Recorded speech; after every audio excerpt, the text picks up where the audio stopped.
স্বামীকে খুশি করার জন্য এমন একটা গিফট হলেই যথেষ্ট। সারপ্রাইজ গিফট স্বামীর জন্য। আসসালামু আলাইকুম, আপনারা সবাই কেমন আছেন? আশা করছি আপনারা সবাই অনেক ভালো আছেন। আল্লাহর আশীর্বাদ সহমতে আমি অনেক ভালো আছি। আপনাদের মাঝে নতুন একটা ভিডিও নিয়ে হাজির হলাম। তো আজকে হচ্ছে আমার বরকে একটু সারপ্রাইজ দেবো। কি সারপ্রাইজ দেবো আপনাদেরকে বলি, আপনাদেরকে বেশিক্ষণ ওয়েট না করে।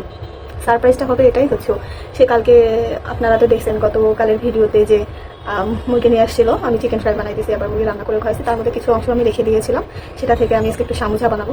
আর যদি সময় থাকে, আর যদি না থাকে তাহলে তো নাই, আমি চাচ্ছি সামুচা বানানোর জন্য। আর যেহেতু ওতে ভাজা পোড়া খেলে পেটে একটু প্রবলেমই হয়, তাই আমি চেষ্টা করি হালকা হালকা করে দেওয়ার জন্য। তো মূলত আপনার আমি চাইছি যে হচ্ছে বাঁধাকপি ছিল, বাঁধাকপির পাকোড়া বানাবো। আর চেষ্টা করতেছি যে যদি সাথে পারি আমি একটু সামুচা বানাই দেবো। তো আসার পরে চিন্তা ভাবনা হবে আসলে কোনটা বানাই দেবো। ভাজা পোড়াটা আসলে ওর জন্য, শরীরের জন্য খুব ক্ষতিকর। আর ওর অফিসে আজকে নাকি মিষ্টি দিয়েছিল, তো সেই মিষ্টিটা খাওয়ার পরে একটু প্রেশার আপ ডাউন করতেছিল। তো আমি এখন চিন্তা ভাবনা আছে, আমি যেহেতু নিজে নিজে একটু প্ল্যান করে রাখছি ওকে আজকে আসার সময় আমি একটু সারপ্রাইজ দেবো, সামুচা বানাই খাওয়াবো। তো মূলত সেটা হচ্ছে না, দেখি তারপর আমি সব কিছু প্রসেসিং করে রাখতেছি। যদি আসে পেটের কন্ডিশন অনুযায়ী তাকে আমি ভাজা পোড়াটা দেবো, মানে এটাই সারপ্রাইজ তার জন্য। তো আপনারা সবাই আমাকে অনেক ভালোবাসেন এবং আমার ভিডিওগুলোকে আপনারা কন্টিনিউ করে দেখতে থাকেন আর আমাকে সাপোর্ট করবেন। আমার ভিডিও ভালো লাগলে অবশ্যই লাইক কমেন্ট করে আপনারা পাশে থাকবেন। আর আপনাদেরকে কি বলবো, শেষ পর্যন্ত দেখতে থাকেন, ভালো লাগবে এই আর কি। আমি এক হাতে কাটতে পারবো না, তো আপনারা সাথে থাকেন আর দেখতে থাকেন। আমি এইভাবে স্লাইস স্লাইস করে কেটে নিয়েছি, বেশি চিকন করি নাই আর বেশি আপনার হচ্ছে মোটা করি নাই, মিডিয়াম ভাবে কেটে নিয়েছি।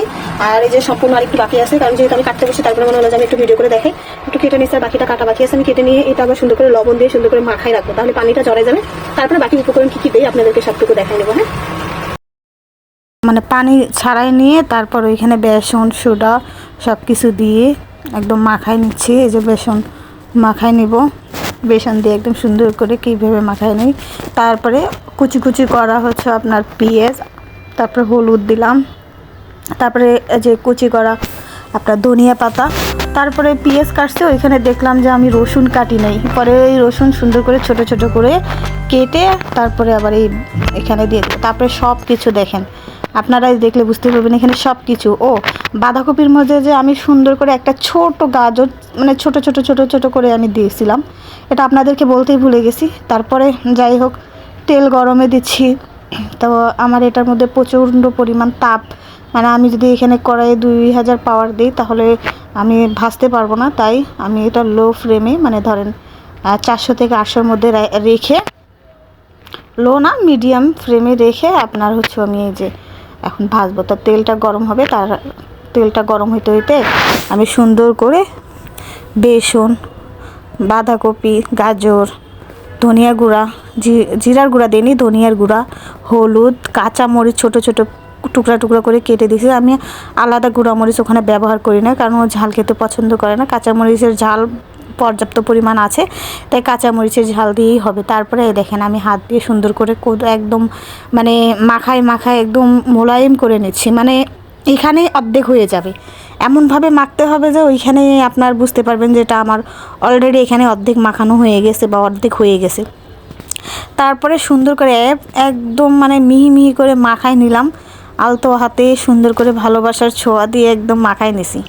হ্যাঁ, এমনভাবে মাখাই নিছি। আমার এক গামলা জিনিস আপনারা দেখছেনই, তো দেখার পরে দেখেন মানে মাখতে মাখতে আমি কতটুকু বানাই দিছি, মানে একদম কোনো কিছুর সঙ্গে কোনো কিছু বাদ নাই, সব কিছু অ্যাডজাস্ট হয়ে গেছে। তারপরে একদম সুন্দর করে মাখাই, তেল গরম হয়ে গেছে। এই দেখেন তেলের মধ্যে সুন্দর করে করে একটু একটু করে ভাজতেছি। তো মানে কালারটা এত সুন্দর আসছে, আপনারা দেখতেই পারবেন কালারটা প্রচণ্ড পরিমাণ সুন্দর আসছে। তা আমি এইভাবেই আস্তে আস্তে করে ভেজে নিচ্ছি, উল্টায় পাল্টায় ভেজে নিচ্ছি। দেখেন উল্টায় পাল্টায় না, তো মানে আগে এক এক করে সবগুলা দিয়ে দিচ্ছি। সবগুলো না, আমি 2বারে ভেজে নেব, বেশি হয়নি। কারণ আমি প্রথমে ভাবছিলাম আমি এতগুলো মাখতেছি, এতগুলো কে খাবে যখন মাখতে ধরছি। কিন্তু আসলে মাখতে মাখতে মাখতে মাখতে যখন আমার অল্প একটু হয়ে গেছে তখন আমি বুঝতে পারছি আল্লাহ বেশি হবে না। তারপরে যাই হোক আমি একবার কড়াইয়ে দিয়ে উঠাই নিছি, তারপরে আবার আর একবার দিছি, দিয়ে হয়ে গেছে। দুইবারই আমার ভাজা হয়ে গেছে। তো এই দেখেন কীভাবে ভাজতেছি, একটু একটু করে ভাজা নিচ্ছি। এই যে ভাজা দেখেন অলরেডি আমার হয়ে গেছে। ওই যে ওগুলো একটু লাস্টে দিছে, তো ওগুলো একটু কম হচ্ছে। আর যে এই দুইটা আগে দিয়েছিলাম এই দুইটা একদম ভালো মতো হয়ে গেছে। দেখেন কালারটা দেখলেই আপনি অসাধারণ। আর দেখেন একটু একটু মনে হচ্ছে আস্তে আস্তে রসুন আছে, এরকম লাগতেছে, খুবই ভালো লাগে। এটা দাঁতে পড়লেও ভালো লাগে। আর রসুনটা তো একদম হয়ে যায়, ভাজা হয়ে যায়। কালারটা দেখলে কে বলবে, কার না লোভে সামলাবে বলেন, আপনারাই বলেন। আমার তো মনে করেন আমরা কালকে রাত্রে খেয়েছি, আর আমি পরবর্তীতে তো ভিডিও ভয়েস দিচ্ছি এগুলো, তো আমার এখনই আবার খেতে মানে জল চলে আসছে জিভায়।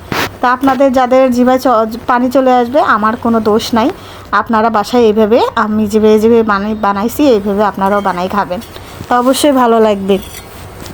তো এইভাবেই আমি সুন্দর করে উল্টায় পাল্টায় পেঁয়াজিগুলো ভাজানো চাই। দেখেন নাড়তে গিয়ে একটা আমি কিন্তু ভেঙে ফেলছি।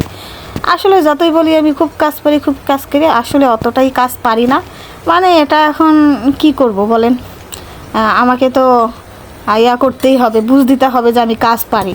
তারপরেও যাই হোক, যত কিছুই হোক, মেয়ে মানুষ সব কাজ জানতেই হবে, করতেই হবে, স্বাভাবিক কথা। আমি সব কাজ জানি, হ্যাঁ, বললেও ভুল হবে, আবার জানি না বললেও ভুল হবে। সবটাই জানি না, কিছুটাও জানি না, আবার কিছুটা জানি। সব কিছু মিলাই এখন আস্তে আস্তে সংসার জীবনে সব কিছু চলছে, করতেছি, শিখতেছি। অনেক কিছু জানার বাকি আছে, অনেক কিছু জানতেছি, অনেক কিছু বোঝার বাকি আছে, অনেক কিছু বুঝতেছি। এইভাবেই সবাই এইভাবেই ভালো থাকবেন, আর আমার এই ভিডিওগুলো কন্টিনিউ করতে থাকবেন, দেখতে থাকবেন, অবশ্যই সবার ভালো লাগবে।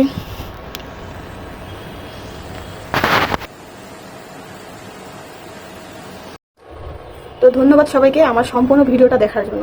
যারা এতক্ষণ পর্যন্ত কষ্ট করে আমার ভিডিওটাকে দেখেছেন তাদেরকে অসংখ্য অসংখ্য ধন্যবাদ, এবং এভাবে আমার পাশে থাকবেন, সবাই ভালো থাকবেন, আর আমাদের জন্য দোয়া করবেন, এবং আমি যেন এইভাবেই আরও ভালো ভালো কিছু কন্টেন্ট আপনাদেরকে দিতে পারি এই প্রত্যাশায়। আপনারা সবাই ভালো থাকবেন, সুস্থ থাকবেন। আল্লাহ হাফেজ।